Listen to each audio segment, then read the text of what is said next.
In a military gala filled with medals and polished brass, old Walter Gaines stood alone, a black veteran whose heroism had been deliberately erased from history decades ago.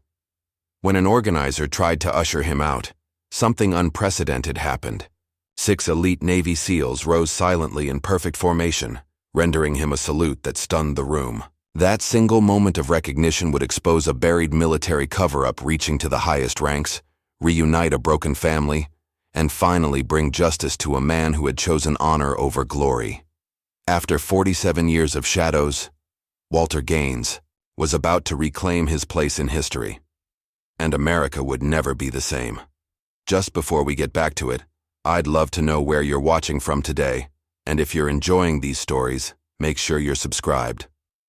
Walter Gaines stared at the yellowed envelope in his weathered hands. The paper was brittle, edges frayed from years of waiting in the bottom of Martha's old keepsake box.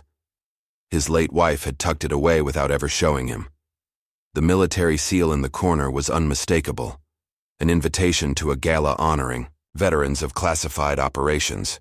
Walter's heart thumped against his ribs as he traced the embossed lettering with his thumb.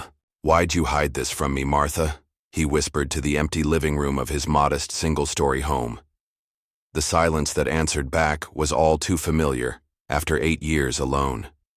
At 78, Walter had settled into a quiet routine in the neglected east side of town.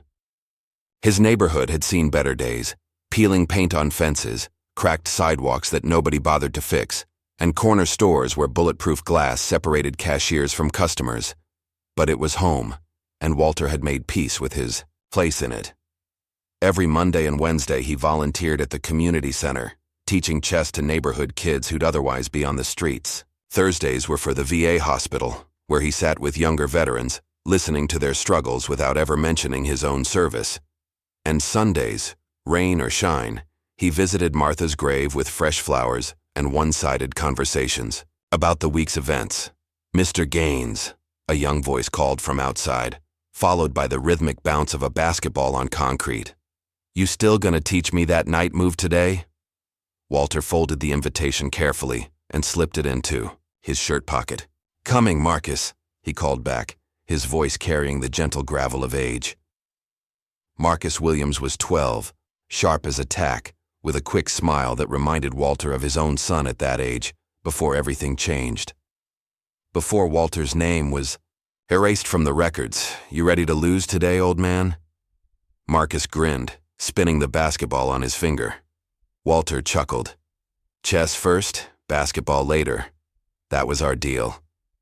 As they settled at the weathered picnic table in Walter's backyard, Marcus set up the chess pieces with practiced hands. "My mom says you were in the military," he said, not looking up. "But you don't have any medals or nothing hung up in your house." Walter's hands stilled momentarily. "Not everyone who serves gets recognized, son." "Why not?" Walter paused, searching for words a child could understand. "Sometimes the things soldiers do are meant to stay secret, and sometimes the people in charge don't want certain stories told." Marcus studied him with eyes too wise for his years. "That's not fair." Walter's laugh held no humor. "No, it's not, but life rarely is." He moved his pawn forward. "Your move." Later, that evening, Walter pulled out a dusty photo album from beneath his bed.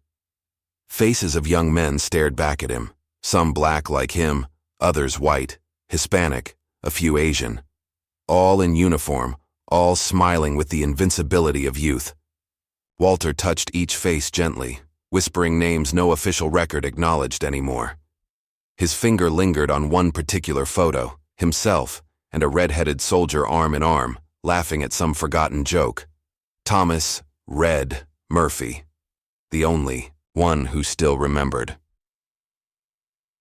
The next morning, Walter boarded the crosstown bus to Sunny Pines nursing home.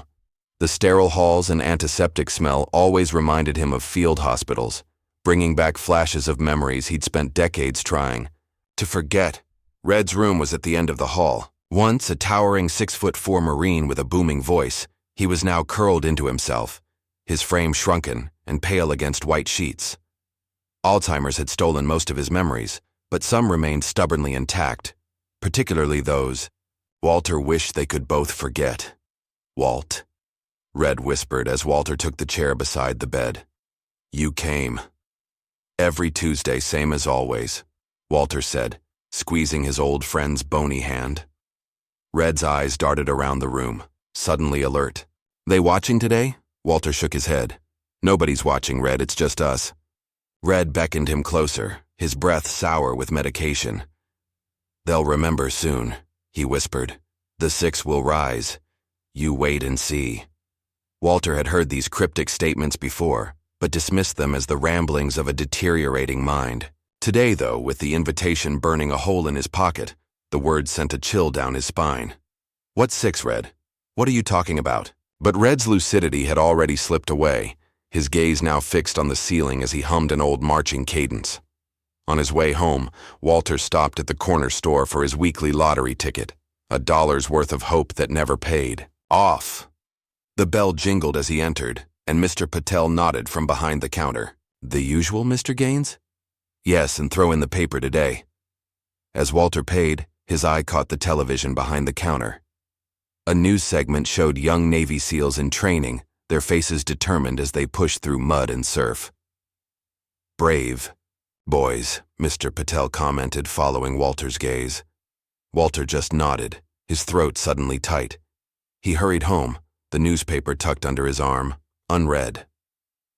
That evening, Walter stood before his closet, pushing aside worn flannel shirts and faded jeans until his fingers found the garment bag at the back.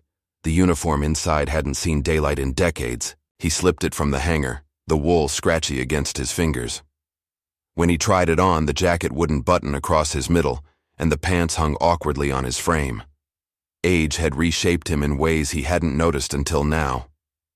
A knock at the door startled him. Devin Taylor, the young man who had moved in next door 6 months ago, stood on the porch holding a plate of cookies.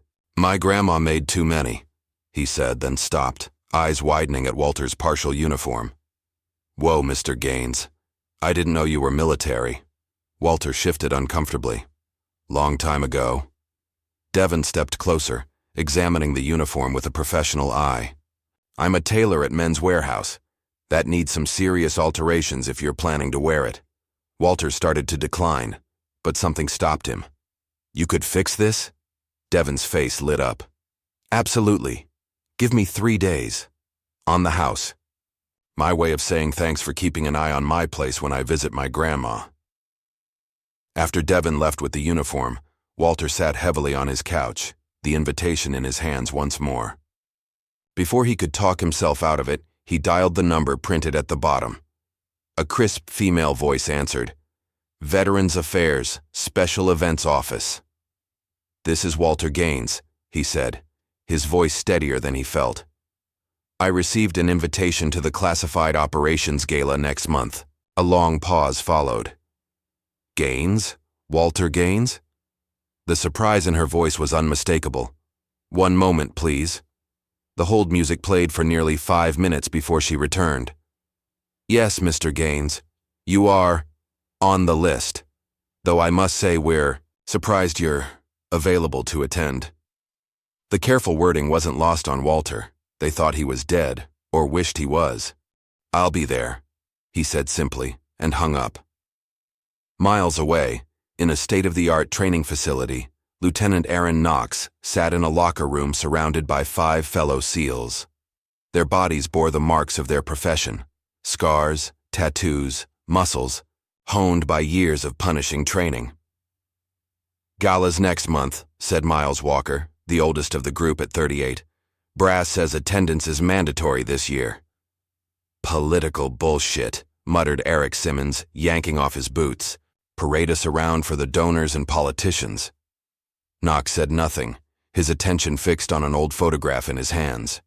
A young black soldier stood proudly in Vietnam-era jungle fatigues, arm in arm with Knox's father. "That him?" asked James Wilson, peering over Knox's shoulder. Knox nodded. "Walter Gaines. Dad said he's the only reason any of us are here." The other SEALs fell silent, each thinking of the stories their fathers and uncles had told them. Stories of a man whose name appeared in no official record, whose bravery was scrubbed from history. They confirmed he's coming, Knox said quietly. After all these years. Miles clapped him on the shoulder. Then we'll be ready. The night of the gala arrived clear and cool.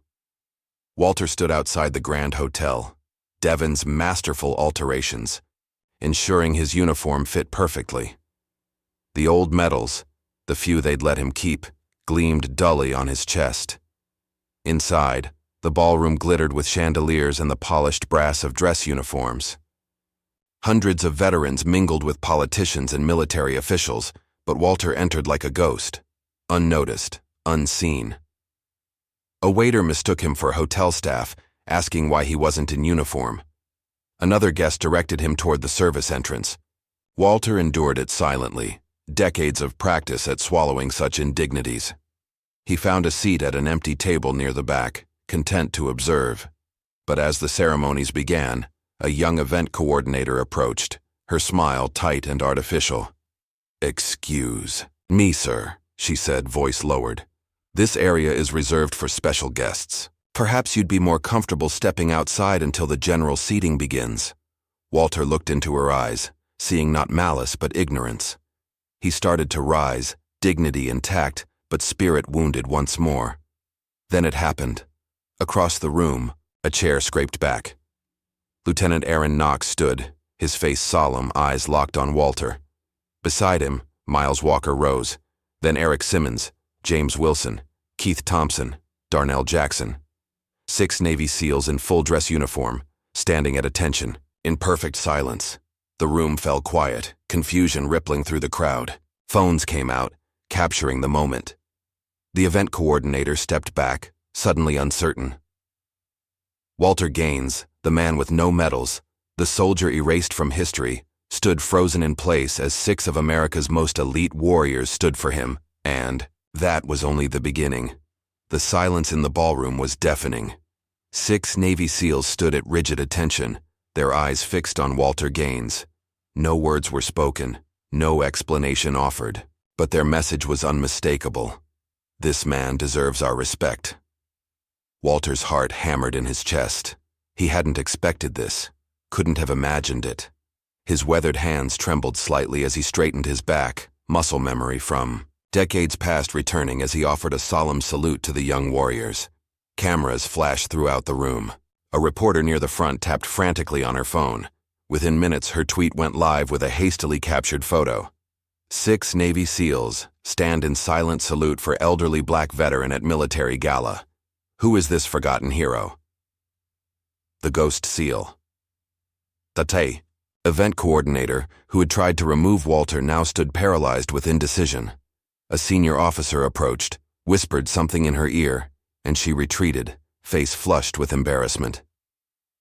Admiral James Albrecht watched from across the room, his knuckles white around his whiskey glass. At 72, he still cut an imposing figure, silver-haired, square-jawed, chest heavy with medals. His eyes narrowed as he studied Walter, then the 6 SEALs. With a subtle gesture to his aide, he slipped out a side door before anyone could notice his departure. By morning, the image had gone viral.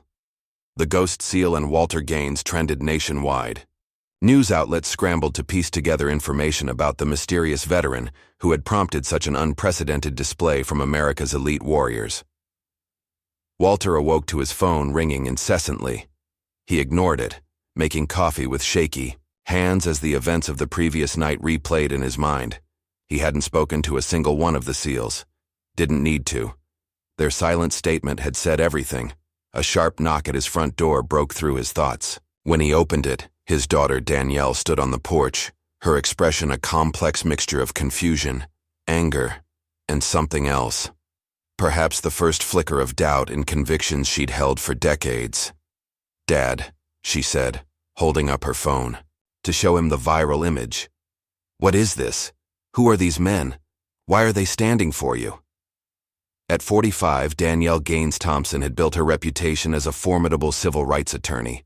Her tailored pantsuit and briefcase were armor for the battles she fought in courtrooms. She hadn't called Walter Daddy since she was 12, since the day the military police had come to their home and her world had shattered. Walter stepped aside to let her in. "You'd better come inside." They sat at his kitchen table, the same, one where they'd eaten family dinners before everything fell apart, before Walter had been stripped of his honors and Martha had taken the children to her mother's house in shame. "All these years," Danielle said, her voice tight with emotion, "you let me believe you were dishonorably discharged. That you'd done something terrible." Walter stared into his coffee cup. "I never said that. You never denied it either. There were things I couldn't tell anyone, not even Martha, especially not you kids." Danielle's eyes flashed. "I'm not a child anymore. I'm a lawyer who spent 20 years defending people against systemic injustice. If something happened to you—" "It was 1972, Walter interrupted, his voice suddenly distant. "Different world, different rules." "That's not good enough, Dad. Not anymore." She pulled out a legal pad. "I need to know everything. Now." Walter shook his head. "Even now, there are things I can't say. People I still need to protect." While Danielle pressed her father for answers he wouldn't give, across town, the 6 SEALs gathered in Lieutenant Knox's apartment. The television played news coverage of their silent protest, commentators speculating wildly about the mystery veteran.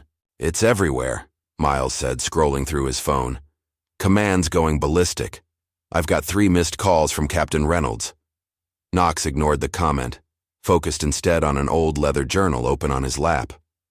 "My father wrote about him here, July 1972, Operation Ash Rain.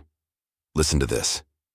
If not for Gaines, none of us would have made it out, and they thanked him by erasing him."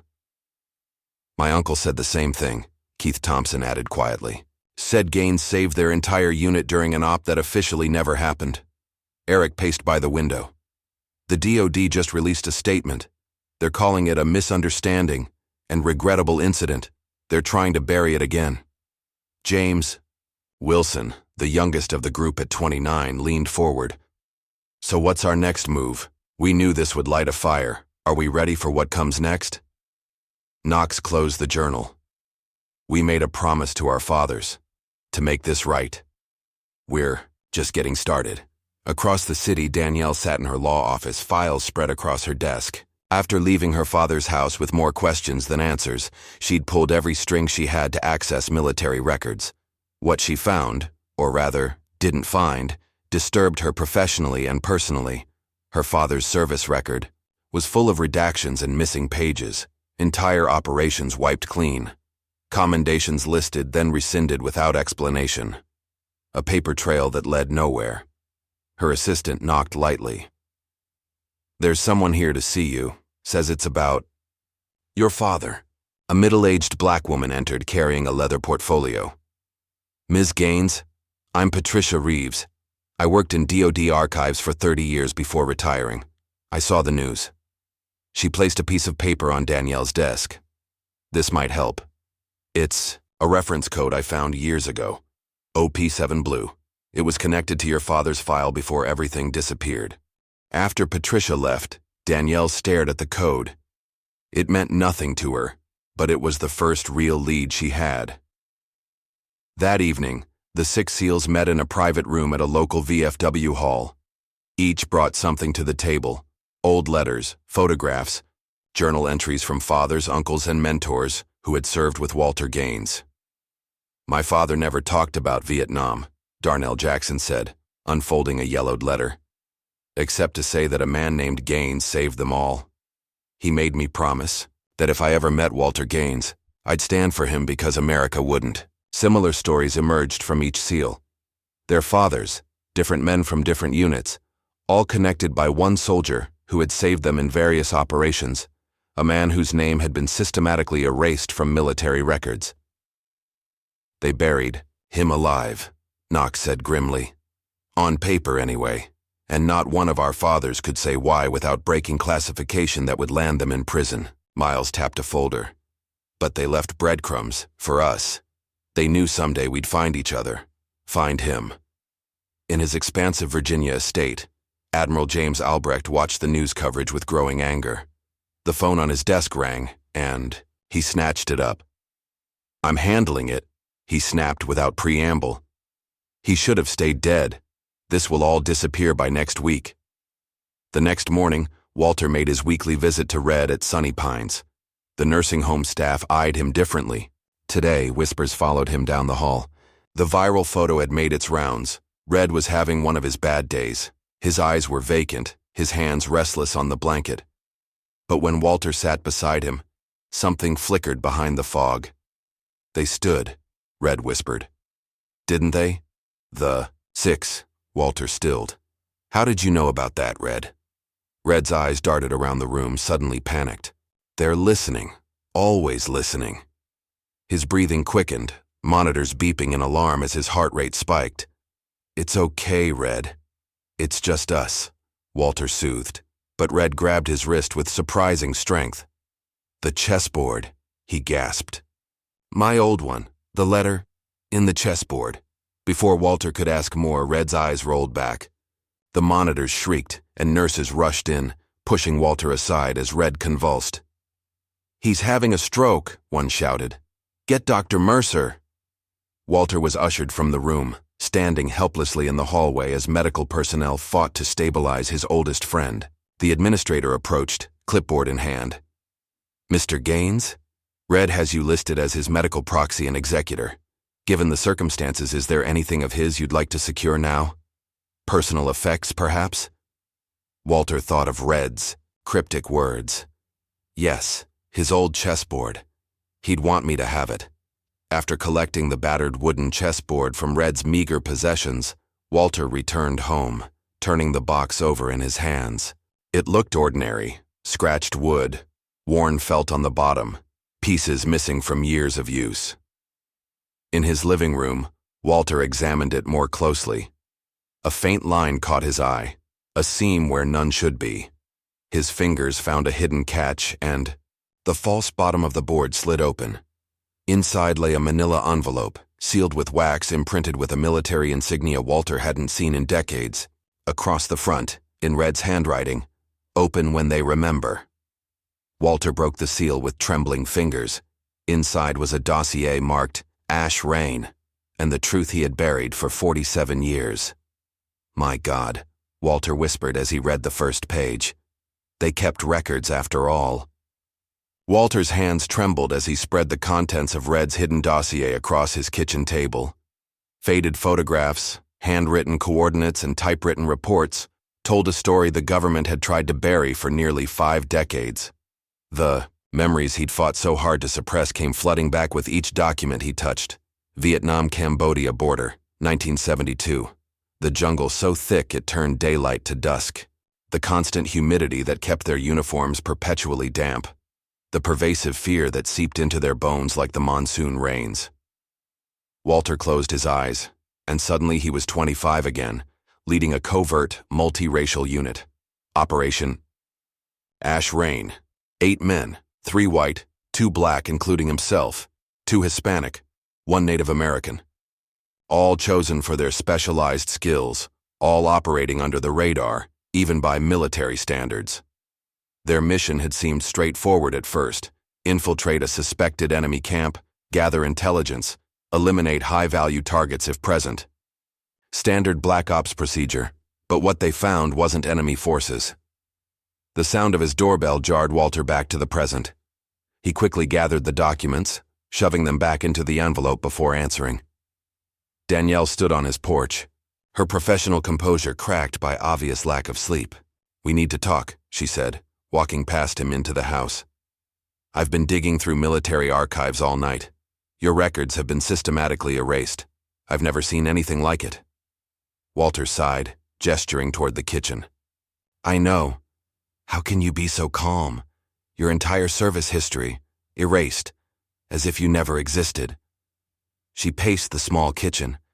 "The only concrete reference I found was something called OP7 Blue, which doesn't appear in any official record." Walter's face remained impassive, but his heart hammered in his chest. Operation 7 Blue had been the classified designation for the special unit he'd commanded, the one assembled for Ash Rain. "Dad," Danielle said, stopping to face him directly. "I need to know what happened.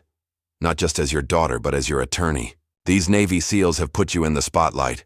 The DOD is scrambling. Someone's going to start asking questions I can't answer." Walter sat heavily at the table. "Sit down," he said quietly. "It's time you knew." As Danielle took her seat, Walter began to speak, his voice low and measured as the memories crystallized into words for the first time in decades. April 1972. I was leading a special operations unit into Cambodia. Technically, we weren't supposed to be there, but that's how it was back then. Our mission was to investigate reports of unusual activity at a remote village. Walter paused, gathering his strength. What we found wasn't Viet Cong. It was American mercenaries, private contractors working with corrupt military officials.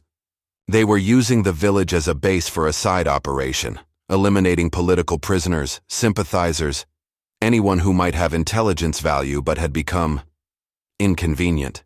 Danielle's eyes widened. American contractors killing civilians? Walter nodded grimly. With U.S. military knowledge.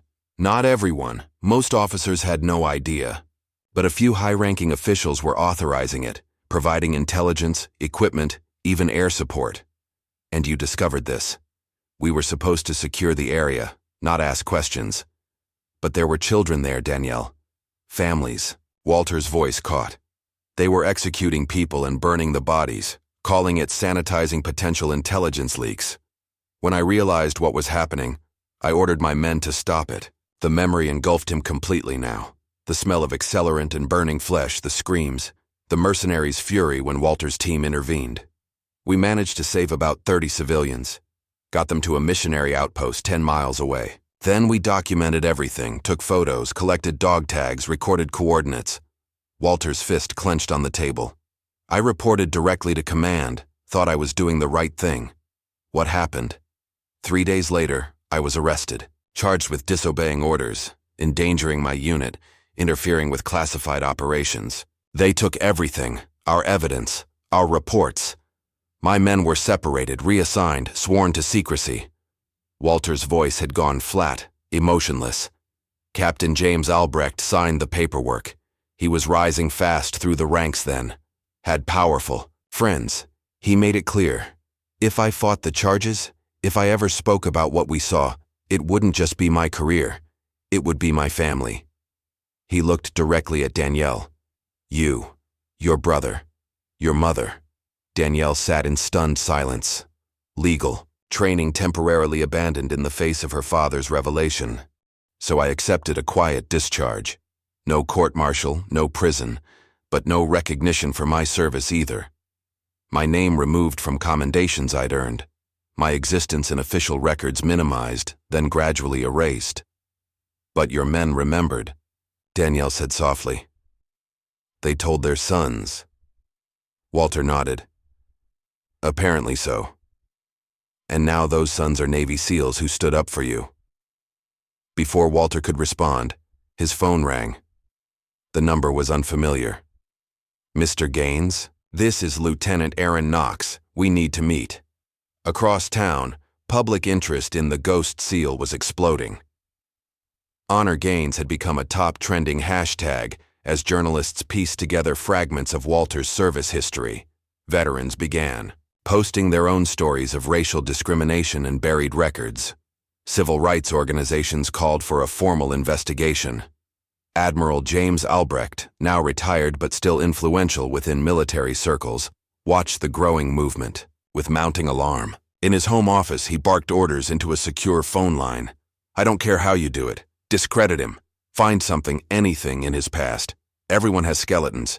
Dig them up. He slammed the phone down, then opened his laptop to a private email server.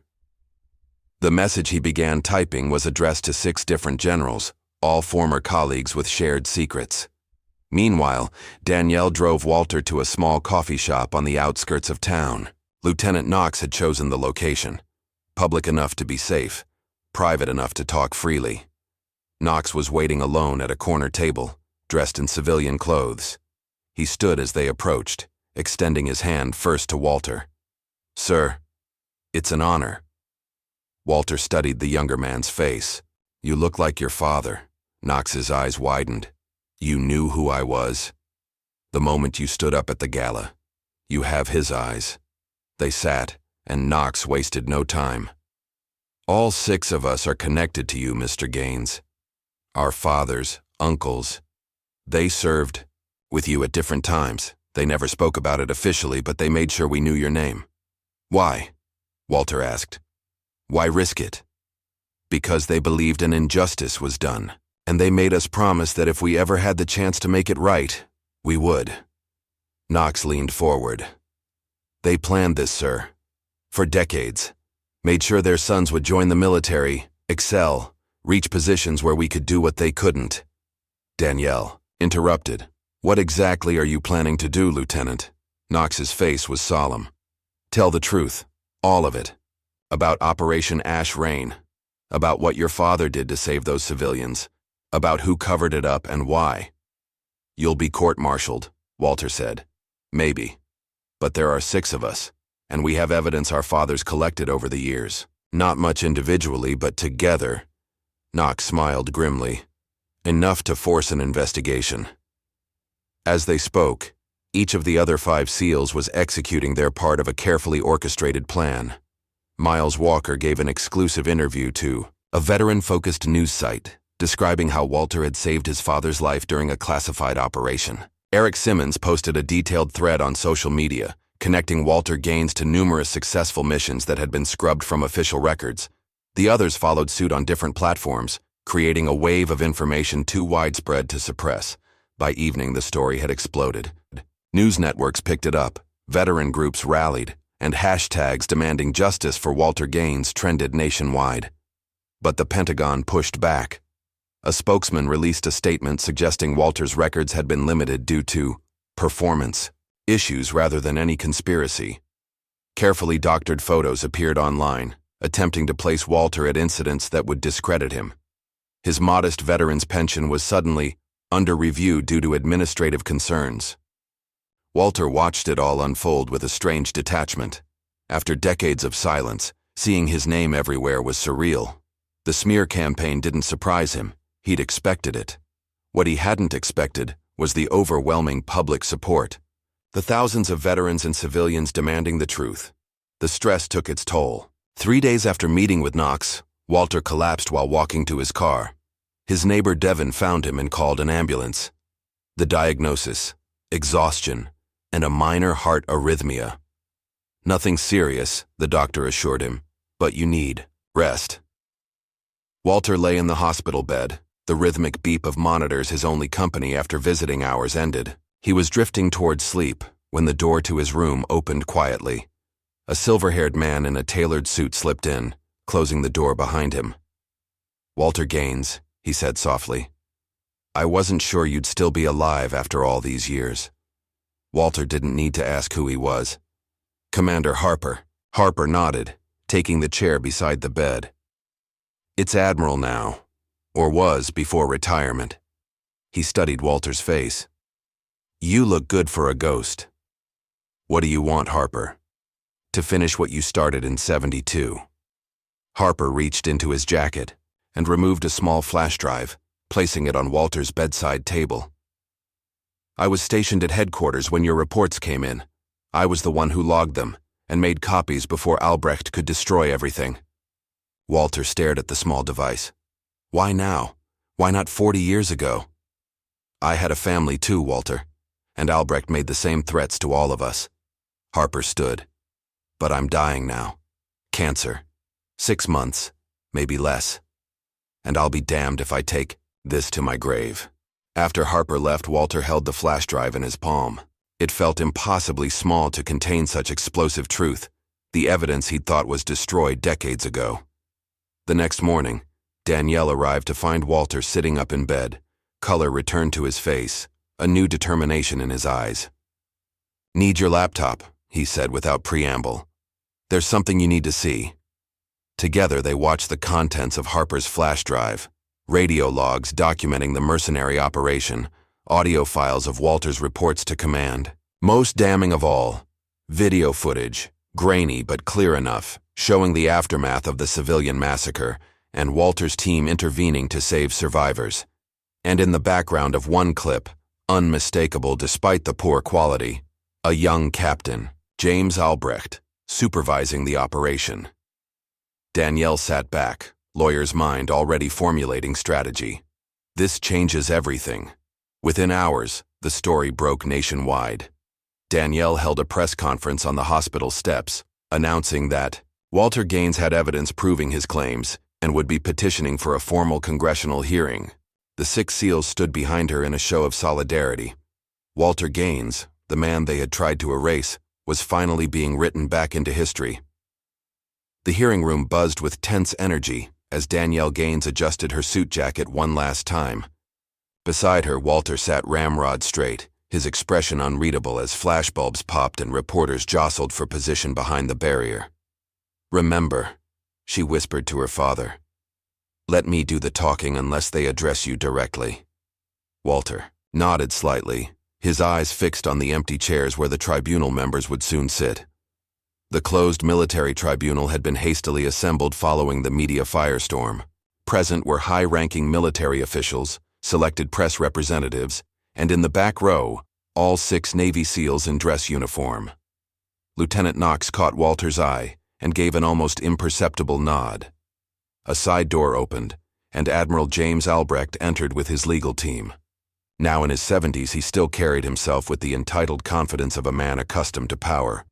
His cold gaze swept the room, lingering briefly on Walter before he took his seat.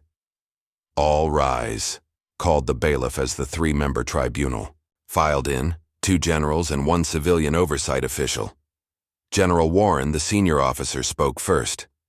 "This tribunal has been convened to investigate allegations regarding classified operations conducted in 1972, specifically Operation Ash Rain, and subsequent administrative actions concerning Staff Sergeant Walter Gaines." He looked directly at Walter. "We acknowledge these proceedings are unusual and decades overdue." Danielle rose. "Thank you, General. Before we begin, I'd like to submit into evidence the complete contents of this flash drive, which contains contemporaneous documentation of Operation Ash Rain, including video footage, radio logs, and official reports that were deliberately suppressed." The tribunal members exchanged glances as a technical officer took the drive. "We'll review this material," General Warren said. "Please proceed with your opening statement." For the next 30 minutes, Danielle laid out the case methodically. Walter's distinguished service record before Ash Rain, the discovery of mercenary operations against civilians, Walter's efforts to report the atrocities, and the systematic erasure of his military achievements as punishment. This wasn't just about silencing one soldier, she concluded. It was about burying a war crime sanctioned by certain officials who have since risen to the highest ranks of our military. Albrecht's attorney jumped to his feet. "Objection. Counsel is making unsubstantiated accusations against decorated military leaders." "The evidence will substantiate everything," Danielle replied calmly. The tribunal allowed her to continue, and she called her first witness, Lieutenant Aaron Knox. Knox's testimony was clear and powerful. He described how his father, before dying of Agent Orange-related illness, had confessed the truth about serving under Walter Gaines. "My father said, there were 2 kinds of heroes in Vietnam, those who got medals and those who did what was right even when it cost them everything. Walter Gaines was the second kind." One by one, Danielle called the other 5 SEALs. Each shared similar stories, fathers, uncles, or mentors who had served with Walter and passed down the hidden truth of his courage and sacrifice. Miles Walker's testimony proved particularly damaging to Albrecht. "My father kept a journal," he said, producing a weathered notebook. In it, he documented how Captain Albrecht threatened the families of anyone who spoke about what happened at the village. He wrote, "They're not just taking Gaines's medals, they're taking his existence." Throughout the testimony, Albrecht remained stone-faced, occasionally whispering to his attorneys. His team worked aggressively to undermine each witness, suggesting their stories were second-hand hearsay, emotionally motivated, or factually impossible given the classified nature of the operations. On the 3rd day of the hearing, Danielle called her final witness, Admiral Harper. Frail from cancer treatments but dignified in his dress uniform, Harper took the stand and delivered devastating testimony about his role in logging Walter's original reports and secretly preserving copies. "I was ordered to destroy those records," he said, voice weak but unwavering. "Instead, I hid them. I've carried that guilt for 47 years. When asked why he hadn't come forward sooner, Harper looked directly at Albrecht. The same reason no one else did: fear. Albrecht made it clear what would happen to anyone who spoke up. During a recess, Albrecht's team launched their counterattack, not in the hearing room, but in the court of public opinion. Private investigators dug into Danielle's background, leaking details about a college suspension for protest activities and a decade-old DUI charge that had been expunged from her record. Meanwhile, civil rights organizations, veteran groups, and everyday citizens rallied behind Walter. A peaceful march organized outside the Pentagon drew thousands. Celebrities and political figures began speaking out. Justice for Gaines became impossible to ignore. When the tribunal reconvened, Albrecht's attorneys called their own witnesses, former officers who testified that Walter had been unstable, prone to exaggeration, difficult to command. But under Danielle's cross-examination, each one eventually admitted they had never served directly with Walter and were repeating assessments they'd been told by superiors. On the final day, Walter himself took the stand. The room fell silent as the old soldier was sworn in, his hand steady on the Bible. "Sergeant Gaines," General Warren began, "please tell this tribunal, in your own words, what happened during Operation Ash Rain." Walter looked around the room, at the reporters scribbling notes, at the Six Seals sitting tall and proud, at Danielle with tears in her eyes, and finally at Albrecht, whose expression remained coldly defiant. "We were sent to investigate enemy activity," Walter began, his voice gaining strength with each word. "Instead, we found American mercenaries executing civilians, men, women, children, and burning their bodies to eliminate evidence." The room was utterly silent as Walter recounted the horrors his team had witnessed, the difficult decision to intervene, and the systematic campaign to discredit and erase him afterward. "They took my medals, my rank, my reputation," he said. "But what hurt most was what they took from those people, their chance for justice. No one ever answered for those deaths. No one even acknowledged they happened." "And why have you come forward now after all these years?"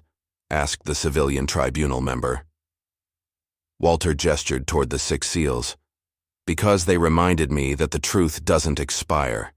That honor isn't just about what you do when everyone's watching. It's about what you stand for when no one is." After Walter's testimony, the tribunal called for the video evidence to be played. The grainy footage showed exactly what Walter had described: mercenaries executing civilians, Walter's team intervening, and, in the background, a young Albrecht supervising the operation. The room erupted. Albrecht's attorney demanded the video be authenticated. Journalists pushed forward, cameras flashing. The tribunal called for order. When calm was restored, Danielle played her final card. "We have one more witness who wishes to testify." The doors opened, and an elderly Hispanic man in a wheelchair was brought forward. His face was deeply lined, his hands gnarled with arthritis, but his eyes were sharp and clear. "My name is Manuel Rojas," he said in accented English. "I served with Walter Gaines in special operations. Everyone thought I died in Cambodia in 1972. That was easier than the truth." A shockwave rippled through the room. Albrecht's face went pale. "I was shot when we tried to save those villagers," Rojas continued. "Left for dead. Local people found me, hid me. By the time I recovered, Walter had been disgraced. Our unit disbanded. I knew what would happen if I came back, so I stayed, married a local woman, built a new life." He looked directly at Albrecht. "But I never forgot what I saw. What we all saw. What he ordered." Albrecht finally broke his silence, standing abruptly. "This is absurd. This man is an imposter. Manuel Rojas died in action. It's documented." "Documented by whom?" Danielle asked quietly. "By you, Admiral Albrecht." The tribunal called for an immediate recess. Outside, the crowd of supporters had swelled to thousands. News helicopters circled overhead.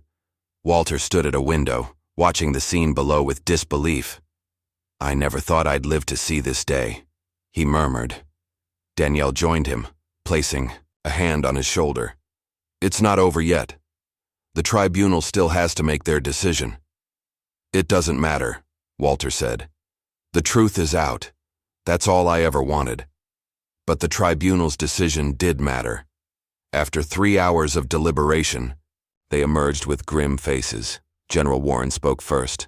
"In light of the evidence presented, this tribunal finds sufficient cause to recommend a full congressional investigation into Operation Ash Rain and the subsequent cover-up. We are also recommending immediate administrative action to restore Sergeant Walter Gaines's full-service record, rank, and commendations." A cheer went up from the gallery, but Warren raised his hand for silence. "However, due to national security implications and the classified nature of many elements involved, we are unable to issue a final determination at this time. The full hearing transcripts will be sealed pending congressional review." Danielle was on her feet instantly. "That's unacceptable. You're doing exactly what was done 47 years ago, burying the truth under national security." Walter placed a steadying hand on her arm. "It's okay, Danielle. It's not okay." She turned to face the press section. "My father's story will not be silenced again. I will be holding a press conference in 1 hour on the steps outside. The American people deserve to know exactly what happened here today." As the tribunal adjourned, Walter found himself surrounded by the 6 SEALs. Lieutenant Knox spoke for all of them. "This isn't over, sir." "Not by a long shot." Walter nodded, feeling a weight lifting from his shoulders despite the tribunal's partial decision. "I know, son, I know." Outside, Danielle faced a forest of microphones and cameras. Walter stood slightly behind her, the 6 SEALs flanking him protectively. "Today, we saw exactly why this injustice has persisted for nearly 5 decades, Danielle began, her voice carrying across the crowded plaza and to millions watching live broadcasts, because those in power would rather hide behind national security than admit their failures. She spoke for 15 minutes, laying out every detail of the case, naming names, citing evidence. Her voice rose with righteous anger as she called out the systemic racism and corruption that had allowed her father's story to be buried for so long. "My father stood against a war crime and was punished for his courage," she concluded. "He didn't just lose medals, he lost his place in history, his reputation, his connection to the country he served. Today, I'm asking America to do what this tribunal wouldn't. Give Walter Gaines the full justice and recognition he deserves." As applause thundered across the plaza, Walter stepped forward to the microphones. His simple, dignified presence quieted the crowd. "I just want to say one thing," he said, his voice steady and clear. "This isn't just about me. It's about every soldier who did what was right when it wasn't easy. It's about every American who believes that truth matters, that justice matters, even when it's delayed." The crowd erupted again, chanting, "Walter Gaines, Walter Gaines." As Danielle and Walter turned to leave, a single shot rang out from a nearby rooftop. Walter felt himself tackled to the ground as chaos erupted. Secret Service and police swarmed the area. When the dust settled, Walter was unharmed. But Lieutenant Knox lay beside him, blood spreading across his shoulder. The young SEAL had seen the sniper and reacted instinctively, shielding Walter with his own body. "Are you hit, sir?" Knox gasped through gritted teeth. Walter pressed his handkerchief against the wound. "I'm fine, son, thanks to you." As medics rushed forward, Walter looked up at the surrounding buildings, wondering which rooftop had hidden the shooter and who had given the order. The battle for truth was far from over, and the stakes had just become deadly clear. The morning. After the press conference, Walter Gaines sat in a hospital waiting room, a paper cup of cold coffee forgotten in his hands. Down the hall, Lieutenant Knox was in surgery to remove the bullet from his shoulder. The other 5 SEALs kept vigil with Walter, their faces grim with resolve. "Police have the shooter in custody," Miles Walker said quietly, looking up from his phone. Former private contractor, refusing to talk. Walter nodded silently. He didn't need a confession to know who had ordered the hit. On the wall-mounted television, Danielle's press conference played on repeat. News anchors analyzed every word, every reaction. Political commentators debated the implications. Social media erupted with hashtags, stand with Walter, justice for Gaines, the truth matters. What had begun as a mysterious moment at a military gala had exploded into something far beyond Walter's comprehension. A nationwide reckoning that touched nerves about racial injustice, military accountability, and buried truths. Mr. Gaines? A nurse appeared in the doorway. Lieutenant Knox is out of surgery. Everything went well. Collective relief washed over the group. As they followed the nurse toward recovery, Miles hung back, showing Walter something on his phone. You need to see this. It was an email from a retired colonel who had served during the Vietnam era. The message was simple. I was there when they buried Ash Rain. I have more files. Time to come clean. Attached were scanned documents implicating 3 more senior officers who had helped cover up the operation. It's happening, Miles said. People are speaking up everywhere. Veterans from your era, from ours. They're all saying the same thing. Enough secrets. Walter stared at the screen, overwhelmed. For decades, he'd carried the burden alone, believing no one would ever know or care about what had happened. Now the dam had broken, and truth was flooding out from every direction. Later that afternoon, Walter received an unexpected call from Senator Eleanor Pearson, chair of the Armed Services Committee. Mr. Gaines. Her voice was crisp but kind. In light of recent developments and significant public interest, we're reopening your hearing, this time before the full committee, televised, with no restrictions on content or witnesses. Walter gripped the phone tighter. When? 2 days from now. We've expedited everything. She paused. One more thing, Mr. Gaines. Admiral Albrecht has been officially subpoenaed to testify under oath. After hanging up, Walter sat heavily on a hospital chair. Danielle, who had been speaking with doctors about Knox's recovery, joined him. What is it? She asked, noting his expression. They're reopening the hearing. Public this time. Albrecht has to testify. Danielle's eyes widened. That's incredible, but also dangerous. He'll fight back harder than ever. Her words proved prophetic. Within hours, Albrecht's team launched a coordinated counterattack. A supposed psychiatric evaluation of Walter from 1973 appeared online, suggesting he had suffered from combat-induced delusions and paranoid tendencies. Carefully edited photos showed Walter supposedly participating in anti-war protests after his discharge, positioned to imply disloyalty. The most damaging leak came that evening.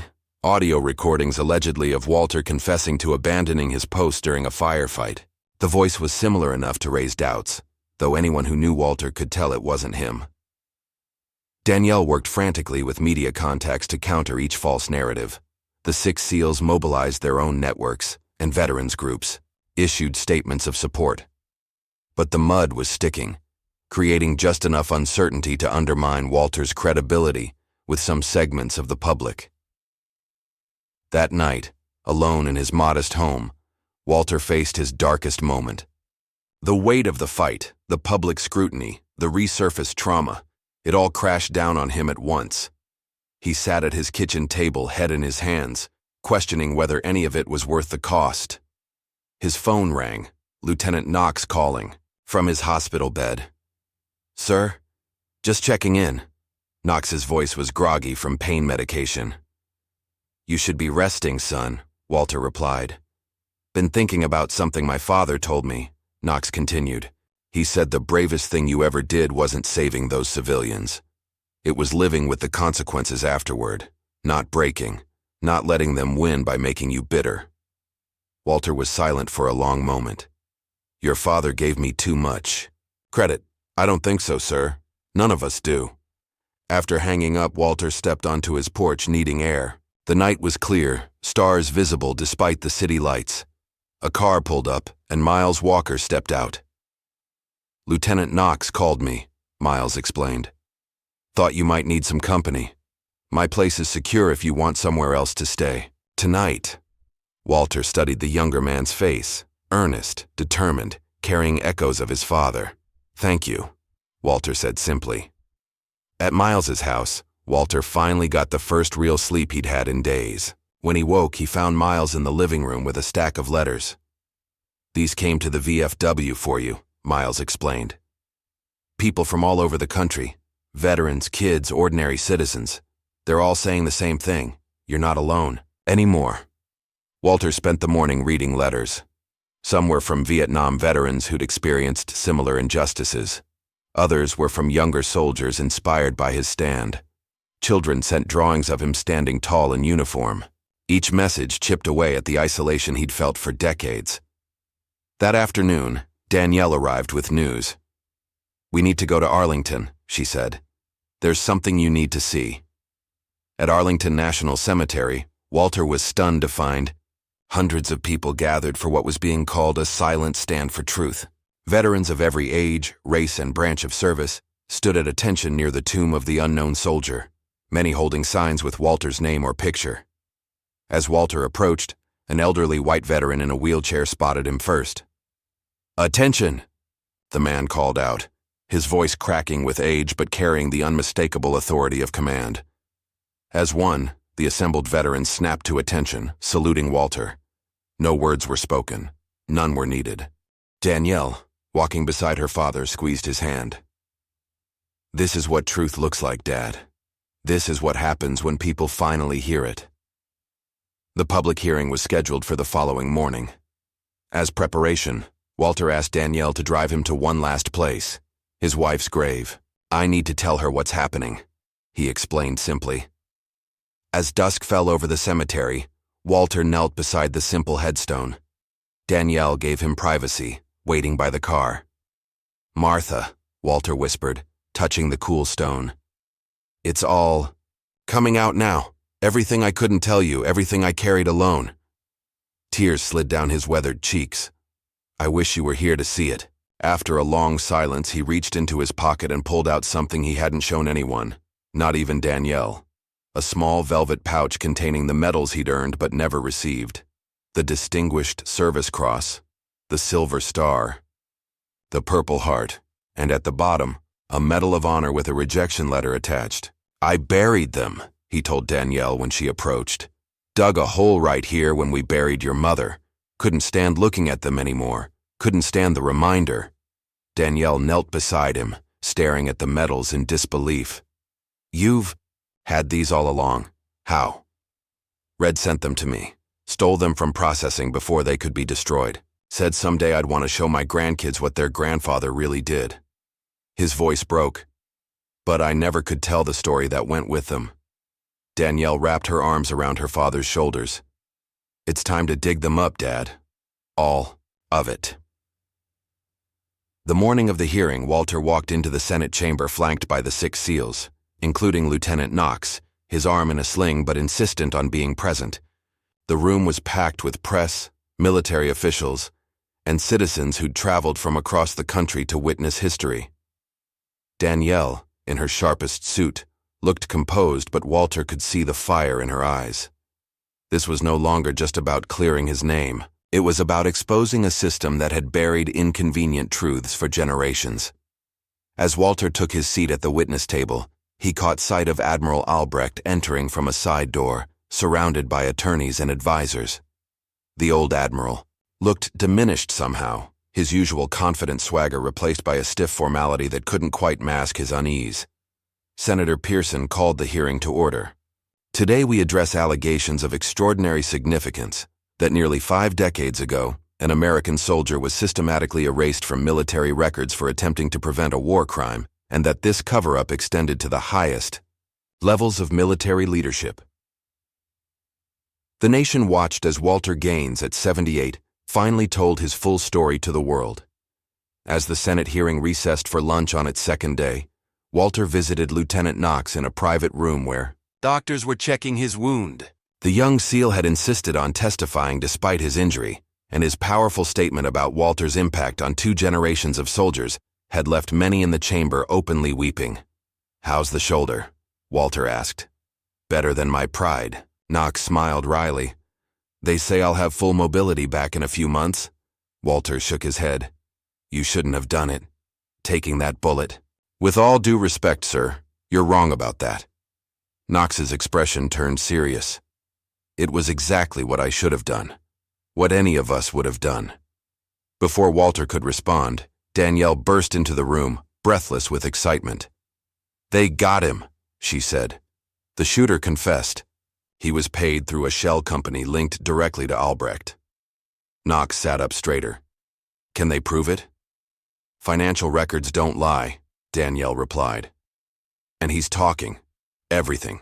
All of it. Apparently, Albrecht has been using this guy for years. Cleanup jobs, he called them.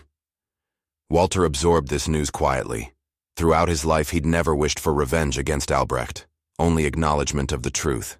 But hearing that the man had actually tried to have him killed struck a different chord. What happens now? He asked. Albrecht's being taken into custody as we speak, Danielle said. The hearing will continue tomorrow with new evidence. News of Albrecht's arrest exploded across media channels.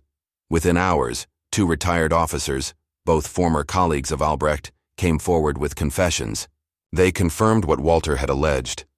Operation Ash Rain had been designed to eliminate political prisoners and defectors who knew too much about U.S. covert operations in Cambodia.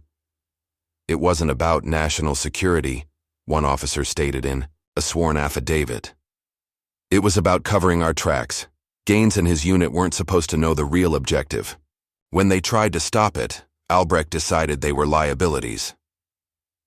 The dominoes continued to fall throughout the evening. More veterans came forward with corroborating accounts. Journalists uncovered additional documentation. The narrative that had been buried for 47 years was finally being pieced together in public view. That night, Walter sat with Danielle in her apartment, watching the news coverage in stunned silence. I never thought I'd see this day, he murmured. All these years, I thought no one would ever know or care. Danielle squeezed his hand. Dad, there's something I need to ask you. Something I've been wondering since this all began. Walter turned to her, seeing traces of her mother in her determined expression. The medals you buried with Mom, she said, carefully. Where did they really come from? Red couldn't have stolen official medals that were never issued. Walter sighed deeply. You're right. He didn't steal them. He paused, gathering himself. They were made. Custom. By the men in my unit. They pooled their money. Found a jeweler in Saigon who could duplicate military medals. Perfect in every detail. They gave you your own medals, Danielle whispered. Walter nodded. Said if the country wouldn't recognize what I'd done, they would. Made it official among themselves. His voice caught. The Medal of Honor recommendation was real, though. Submitted by my commanding officer before Albrecht intervened. Red managed to save the rejection notice. Thought it might be evidence someday. Danielle's eyes filled with tears. It is evidence, and tomorrow, we're bringing it with us. The next morning, as Walter prepared to leave for the hearing, his phone rang. The caller ID showed a number from the White House. Mr. Gaines, a formal voice began. I'm calling on behalf of the President. In light of recent developments, we'd like to offer an immediate resolution to your case. Full reinstatement of rank, backdated pension adjustments, and all appropriate medals will be issued without further proceedings. Walter listened carefully to the terms. And the hearing today? We believe it would be in everyone's best interest to conclude the public proceedings. The President is prepared to issue a private apology for the injustice you suffered. Private, Walter repeated, the word hanging in the air. Just like they erased me privately, just like they buried the truth. Privately, Mr. Gaines? They erased me publicly, Walter said, his voice firm. They'll apologize publicly. I'll see you at the hearing. When Walter shared the call with Danielle, she wasn't surprised. They're in damage control mode. Too late for that. As father and daughter arrived at the Senate building, they found an even larger crowd than before. Veterans, activists, ordinary citizens, all gathered to witness the day's proceedings. Inside, the mood was electric as Senator Pearson called the hearing back to order. Today we will hear testimony regarding Admiral James Albrecht's role in the events surrounding Operation Ash Rain and the subsequent cover-up. Albrecht, now without his uniform, sat stiffly at the witness table. His attorneys had advised against testifying, but the subpoena had left him no choice. For over an hour, Albrecht attempted to paint himself as a patriot who had made difficult decisions in the national interest. Those were complicated times, he insisted. Actions had to be taken that wouldn't be condoned in peacetime. Staff Sergeant Gaines didn't understand the bigger picture. Throughout his testimony, Albrecht never looked directly at Walter, not once. When it was time for cross-examination, Danielle approached the table with the quiet confidence of a predator who had already spotted her prey's weakness. "Admiral Albrecht," she began, "you've characterized my father as a soldier who didn't understand the bigger picture. Is that correct?" "Yes," Albrecht replied stiffly. "Some operations require compartmentalization. Not everyone needs to know the full objective." "And what was the full objective of Operation Ash Rain? Please tell this committee." Albrecht shifted uncomfortably. "As I've stated, it was a classified intelligence-gathering mission." Danielle smiled slightly, the kind of smile that didn't reach her eyes. "That's interesting, because earlier you said under oath that Operation Ash Rain was a standard search-and-destroy mission against enemy forces." She placed a document on the table. "Yet in this memo from April 1972, you described it as a cleanup operation to eliminate security liabilities." The color drained from Albrecht's face as he recognized the document, part of the evidence recovered from Harper's flash drive. "Would you like to revise your statement, Admiral?" Danielle asked. "Or shall I play the audio where you specifically order the execution of unarmed civilians?" As Danielle systematically dismantled Albrecht's testimony, the 6 SEALs watched, with grim satisfaction. Each had testified earlier about what Walter had meant to their families, how his actions had saved their fathers, uncles, and mentors not just physically in combat, but morally, by showing them that honor mattered even when no one was watching. Knox's testimony had been particularly moving. "Without Walter Gaines," he'd said, "none of us would be here, literally and spiritually. He didn't just save my father's life in combat. He saved his soul by showing him that doing the right thing matters, even when it costs you everything." Now, as Albrecht's carefully constructed narrative crumbled under Danielle's questioning, Knox leaned over to Walter. "He's finished," he whispered, "and he knows it." When Danielle concluded her cross-examination, she returned to her seat beside Walter, with the satisfied expression of an attorney who knew she'd won her case. Walter squeezed her hand in silent gratitude. Senator Pearson called for the committee's closing statements. One by one, the senators expressed their outrage at the decades-long injustice and their commitment to making it right. Senator Pearson spoke last. "What happened to Staff Sergeant Walter Gaines represents a profound failure of our military justice system and our national commitment to truth. This committee finds Admiral Albrecht's actions unconscionable and recommends his immediate dishonorable discharge, revocation of all ranks and honors, and criminal prosecution for conspiracy, attempted murder, and falsification of military records." The soaring room erupted in applause. Walter sat motionless, overwhelmed by emotions too complex to name. "Furthermore," Pearson continued when order was restored, "this committee recommends the immediate and full reinstatement of all ranks, honors, and commendations rightfully earned by Staff Sergeant, Master Sergeant, Walter Gaines, including the Medal of Honor, for which he was originally recommended." As the formal proceedings concluded, Walter found himself surrounded by well-wishers, reporters, and fellow veterans. Through the crowd, he caught a glimpse of Albrecht being escorted out a side door, head bowed, the weight of his crimes finally visible in the slump of his shoulders. That evening, as Walter returned to his modest home with Danielle and the 6 SEALs, he found his neighborhood transformed. American flags lined the street, neighbors stood on porches, applauding as his car passed. Children waved hand-drawn signs reading, "Our Hero" and "Thank you, Mr. Gaines." Devon, the young tailor who had altered Walter's uniform, waited on Walter's porch with tears in his eyes. "My grandfather was in Vietnam," he said, embracing the older man. He always said there were soldiers who never got the recognition they deserved. He would have been so proud to see this day. Later that night, after everyone had gone, Walter sat alone on his porch swing, gazing at the stars. The presidential address had aired an hour earlier, a formal public apology for the injustice done to him, and an announcement that a full military honors ceremony would be held the following week. The phone calls had finally stopped. The reporters had gone. For the first time in weeks, Walter found himself in silence, not the isolating silence he'd known for decades, but a peaceful quiet filled with the knowledge that his truth had finally been heard. He closed his eyes, imagining Martha beside him. "They remembered," he whispered to her memory. "Just like Red always said they would."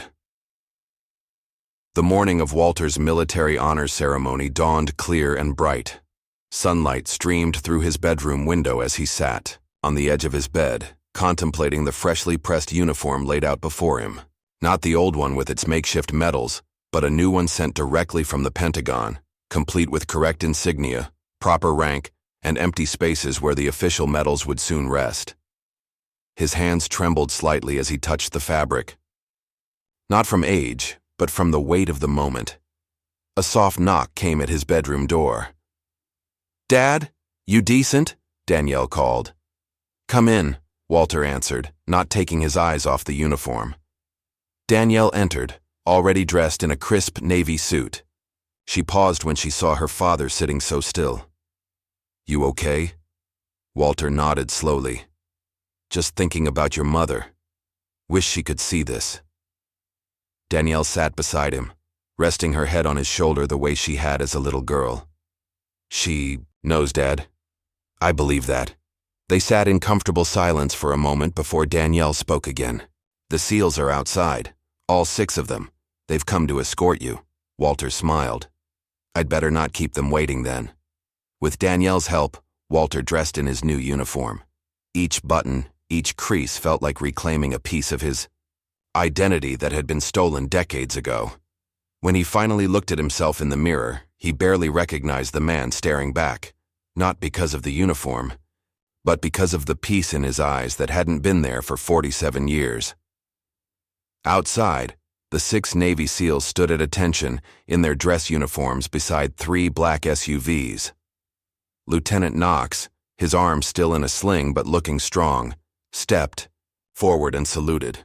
"Master Sergeant Gaines, your escort is ready, sir." Walter returned the salute, feeling the gesture reconnect him to the life he'd once known, the brotherhood he'd been forced to leave behind.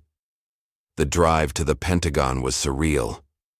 Streets had been partially cleared for their small convoy. People lined the sidewalks, many holding American flags or homemade signs. Some saluted as the vehicles passed, others simply stood in respectful silence. "I didn't expect this," Walter murmured, watching the crowds through tinted windows. Knox, sitting opposite him, smiled. "Your story touched people, sir. More than, you know." At the Pentagon, an even larger crowd had gathered. Military personnel from every branch stood at attention, forming an aisle from the vehicle to the entrance. As Walter emerged from the SUV, a band began playing Ruffles and Flourishes, followed by "The Army Goes Rolling Along." Walter walked slowly through the formation, Danielle on one arm, Lieutenant Knox on the other, the remaining 5 SEALs following, close behind. Every soldier he passed rendered a crisp salute. Photographers captured each step. Inside, the ceremony was to be held in the Pentagon's largest auditorium. It was filled beyond capacity. Military officials, politicians, veterans, and civilians who had traveled from across the country to witness this moment of long-delayed justice. In the front row sat Manuel Rojas in his wheelchair, the comrade everyone had thought dead for decades. Beside him was Devon, the young tailor who had altered Walter's old uniform. Walter spotted many faces from his neighborhood, including Marcus, the chess-playing boy who now looked at him with undisguised. For on the stage waited the Secretary of Defense, the Joint Chiefs of Staff, and the President himself. The nation's highest military honor ceremony had been expedited for Walter, breaking protocols that usually took months of preparation. As Walter approached the stage, A hush fell over the crowd. The Secretary of Defense stepped to the microphone. Today, we gather not just to bestow medals, but to correct a profound injustice. For nearly 5 decades, the story of Master Sergeant Walter Gaines was buried, his heroism denied, his sacrifice unacknowledged. Today, we set that right. The Secretary detailed Walter's service record, including the newly declassified accounts of Operation Ash Rain. He described how Walter and his unit had intervened to save innocent civilians from execution, risking their own lives and careers in the process. Master Sergeant Gaines demonstrated the highest values of our armed forces: courage, integrity, and moral clarity in the face of overwhelming pressure to look the other way. He chose what was right over what was expedient, what was just over what was ordered. Walter stood at attention, his face a mask of composure even as emotions churned inside him. Beside him, Danielle wiped away tears. The President stepped forward next, his expression solemn. Master Sergeant Gaines, on behalf of a grateful nation, I offer our deepest apology for the injustice you endured. No apology can restore the decades lost, the recognition denied, or the pain inflicted. But today, we acknowledge the truth, and we honor your extraordinary courage. One by one, Walter's medals were presented: the Bronze Star, the Silver Star, the Distinguished Service Cross, the Purple Heart, and others he had earned throughout his service. Each medal was pinned to his chest with formal precision. Each citation read in full. Then came the moment everyone had been waiting for. The President held a small blue case which he opened to reveal the Medal of Honor, the nation's highest military decoration. For conspicuous gallantry and intrepidity, at the risk of his life above and beyond the call of duty. As the citation was read, detailing Walter's actions during Operation Ash Rain, the auditorium was completely silent. Every person present understood they were witnessing not just a medal ceremony, but a historical correction of monumental importance. The President placed the medal around Walter's neck, then stepped back and rendered a solemn salute. Walter returned it with perfect military precision, his hand steady, his back straight despite his 78 years. When prompted to speak, Walter approached the microphone with the quiet dignity that had carried him through decades of silence. "This medal doesn't belong just to me," he began, his deep voice filling the room. "It belongs to every man who served with me during Ash Rain. It belongs to those who kept the truth alive when I couldn't, and it belongs to every soldier who ever did what was right when it wasn't easy." He paused, looking out at the sea of faces. "For years, I thought the hardest thing I ever did was standing up against that operation. I was wrong. The hardest thing was living with the silence afterward. Living with people believing I'd failed my country when the truth was the opposite." Walter's gaze found Danielle in the front row, her eyes shining with tears and pride. "To my daughter, who never stopped believing there was more to the story. Thank you for fighting for me when I'd stopped fighting for myself." He turned slightly, to acknowledge the 6 SEALs standing at attention to his right. "To these young men, who honored a promise made by their fathers, you remind me that honor isn't given, it's earned, and it passes from one generation to the next like a sacred trust." Walter's voice grew stronger as he continued. "I stand here today not just for myself, but for every soldier whose story was buried, whose sacrifice went unrecognized because of politics, prejudice, or convenience. Some of them aren't here to see their truth finally acknowledged, but we can honor them by ensuring this never happens again." As Walter concluded his remarks, the auditorium erupted in a standing ovation that lasted nearly 5 minutes. Military personnel wiped away tears. Hardened veterans embraced.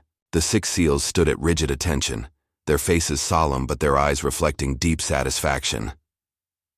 After the ceremony, a reception was held where Walter found himself surrounded by well-wishers, former comrades, and officials eager to shake his hand. Through it all, he maintained a quiet dignity, accepting congratulations with humble grace. In a quiet corner, Walter finally had a moment alone with Danielle. "You did it, Dad," she said, straightening his medals with gentle fingers. "You survived long enough to see the truth come out. Walter shook his head slightly. We did it. I thought I had to carry this alone all these years. I was wrong. Danielle smiled through tears.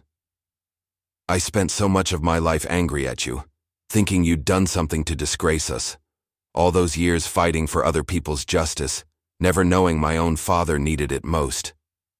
You were fighting for me all along, Walter said softly. Every case you took, every injustice you challenged. You were your father's daughter, even when you didn't know it. They embraced. Decades of misunderstanding and distance finally healed. Later, that evening, as the reception wound down, Lieutenant Knox approached Walter with the other 5 SEALs. Master Sergeant, Knox said formally, if you're not too tired, there's something we'd like you to see. Walter followed them to a waiting vehicle. They drove in comfortable silence to Arlington National Cemetery, now peaceful in the evening. Light. The SEALs led Walter to Section 60, where many Vietnam veterans rested. There, standing in a perfect line, were 6 headstones, the fathers and uncles of the 6 SEALs who now stood with Walter. They made us promise, Miles Walker explained quietly. If the day ever came when your name was cleared, we would bring you here. Walter moved slowly down the line, reading each name, remembering each face. Men he had served with, fought beside, saved, or been saved by. Men who had kept his story alive when the official record tried to erase him. At the last headstone, Walter knelt with difficulty, placing his hand on the cool marble. The 6 SEALs stood behind him in silent formation, honoring both the dead and the living. In that sacred space, surrounded by fallen heroes and living warriors, Walter finally felt the full circle of his journey close. The burden he'd carried for nearly half a century lifted at last, leaving behind not emptiness, but peace. 10 years later, a young black naval cadet named Elijah Williams stood in the entrance hall of the newly dedicated Walter Gaines Memorial building at the United States Naval Academy. The spacious hall featured a life-size bronze statue of Walter in his dress uniform, Medal of Honor around his neck, standing tall and proud.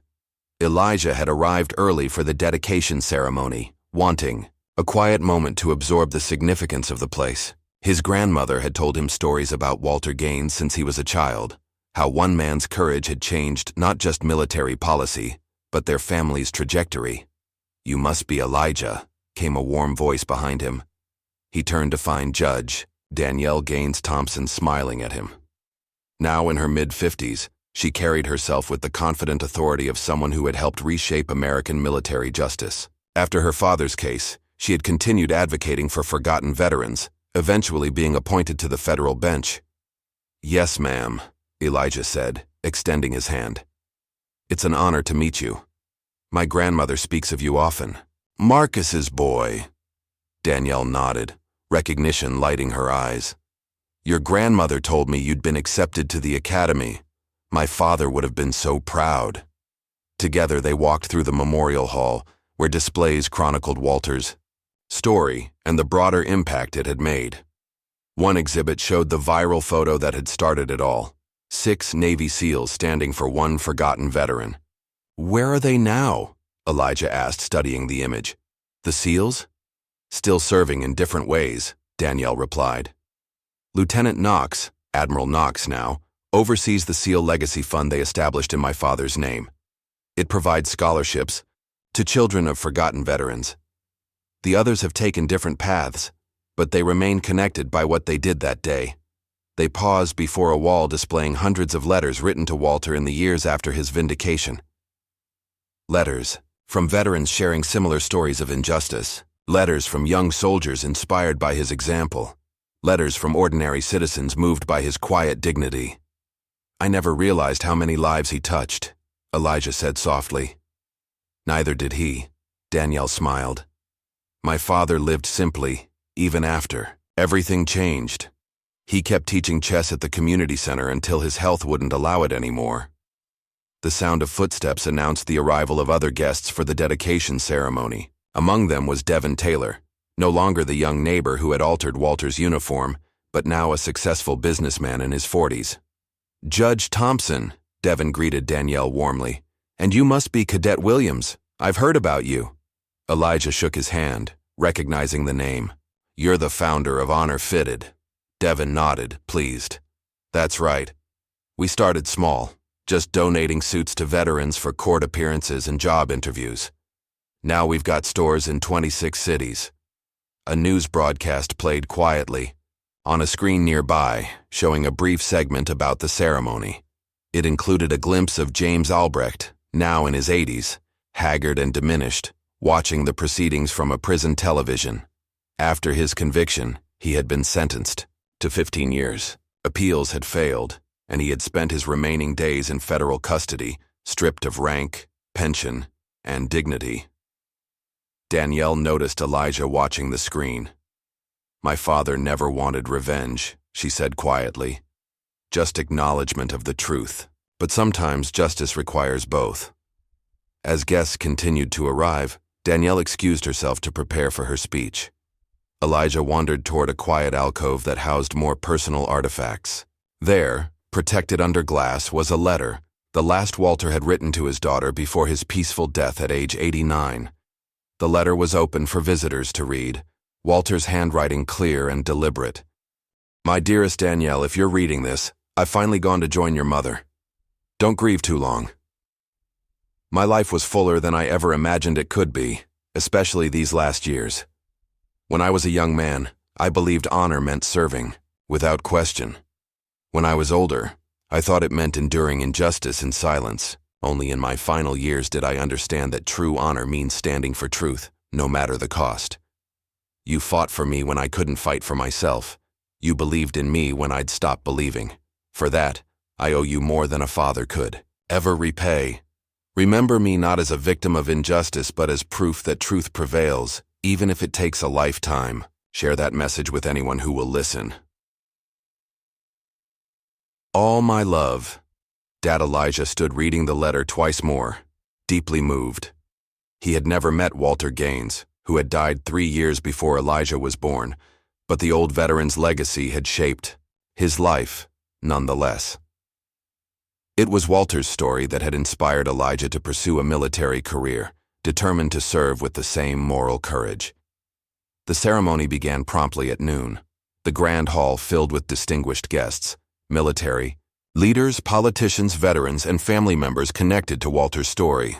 The 6 SEALs, now in their 40s and 50s, some still in uniform, others in civilian attire, sat together in the front row, a brotherhood forged by a promise kept. Admiral Aaron Knox, his hair now streaked with silver, but his posture still ramrod straight, took the podium first. The shoulder that had taken a bullet for Walter showed no signs of the old injury as he gestured toward the bronze statue. "Walter Gaines taught us that courage isn't just about facing enemy fire," Knox said. "Sometimes it's about facing your own side when they're wrong. Sometimes it's about standing alone, knowing history may never know your name." After several speakers, Danielle approached the podium. The room fell silent in anticipation. "My father lived to see his name cleared and his service honored," she began. But his greatest pride wasn't in the medals or the recognition. It was in knowing that his story helped others find justice. She described how Walter's case had triggered a comprehensive review of similarly discharged veterans, particularly those from marginalized backgrounds. Over 800 cases had been re-examined, resulting in hundreds of record corrections, restored benefits, and long overdue recognition. The Walter Gaines Justice Act, signed into law 8 years ago, ensures that no soldier can ever again be erased from history for doing what's right, Danielle continued. But laws alone can't guarantee justice. That requires vigilance, courage, and the willingness to stand up, just like those 6 Navy SEALs did for my father. After the ceremony, guests mingled in the reception area. Elijah found himself speaking with Admiral Knox, who took a particular interest in the young cadet. "Your grandmother is Marcus's mother," Knox confirmed. "The boy who played chess with Walter." Elijah nodded. "Yes, sir. My father was never in the picture, but Mr. Gaines was like a grandfather to my dad. Taught him chess, helped him with homework. Dad says those lessons saved him from the streets." Knox smiled. "Walter never knew how many lives he touched. He thought his legacy was buried with those classified files, but it was alive all along, in the people he helped, the examples he set. As the afternoon drew to a close, the 6 SEALs gathered for a photograph beside Walter's statue. Though they had all aged, their bond remained unbroken, forged first by their father's shared experience with Walter, then strengthened by their own stand for justice. Elijah watched them with admiration, understanding now why his grandmother had insisted he attend this ceremony before beginning his military career. Walter Gaines's story wasn't just about righting a historical wrong. It was about the ripple effect of moral courage, extending far beyond one man's lifetime. Later that evening, a small, more intimate gathering took place at Arlington National Cemetery. Danielle, the 6 SEALs, and a few close friends stood before Walter's grave. As requested in his will, he had been buried in his uniform with his true medals, beside his beloved Martha. His headstone was simple but powerful. Master Sergeant Walter Gaines Medal of Honor, 1944-2033. For those who stand when standing costs everything. Admiral Knox stepped forward, placing a single white rose on the grave. "Rest easy, sir," he said quietly. "We've got it from here." The others followed suit, each placing a rose and offering a private word of thanks. As twilight settled over Arlington, they stood in silent formation. A final salute to the man who had taught them that sometimes the greatest battles are fought not on foreign soil, but in the quiet chambers of one's own conscience. Miles away, in cities and towns across America, the impact of Walter's story continued to unfold. A television documentary about Operation Ash Rain aired that night in 30 countries, prompting investigations into similar hidden injustices within other military forces worldwide. In Washington, D.C., workers were completing the installation of a new monument near the Vietnam Veterans Memorial, a simple bronze sculpture showing Walter Gaines standing tall in uniform, saluting, with 6 silhouettes behind him in solidarity. The inscription, etched in granite at the base, read, "For those who were forgotten and those who stood anyway." As darkness fell over the Capitol, a lone figure approached the new monument, a veteran in his 60s who had traveled across the country to see it. He stood at attention, rendered a perfect salute, then walked away with straighter shoulders than when he had arrived. One man's courage, finally acknowledged. One wrong, finally righted.